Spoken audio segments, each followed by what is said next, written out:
చేసి పెడతాలే. అబ్బాయి కూడా ఇంట్లోనే వర్క్ చేసుకుంటున్నాడు, నువ్వు కూడా చేసుకుంటున్నావుగా. టిఫిన్ ఏం చేసి పెట్టమంటావు? థ్యాంక్ యూ సో మచ్ అత్తయ్య గారు. టిఫినా చపాతీ చేసేస్తారా? అబ్బా చేతులు నొప్పి అమ్మా, చపాతీ చేయలేం కానీ సింపుల్గా ఉప్మా చేసి పెట్టేయమంటావా? సరే అత్తయ్య మీ ఇష్టం. ఇదిగో కోడలి పిల్ల.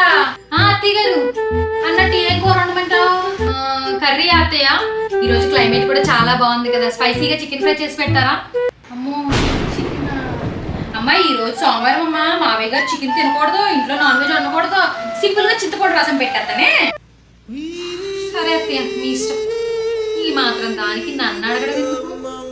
ఇదిగో కోడల పిల్ల, పొద్దున్నుంచి ఒకటే పనులు, కాళ్ళు చేతులు మొత్తం నొప్పులమ్మా. నీ చేతితో ఒక చొక్క టీ పెట్టివ్వకూడదా అందరికీ? చేసింది ఒక చింతపండు రసం, దీనికి ఇంత బిల్డప్. నన్ను అయితే పొద్దున్నుంచి సాయంత్రం దాకా కిచెన్ లోనే కూర్చోబెడతారు.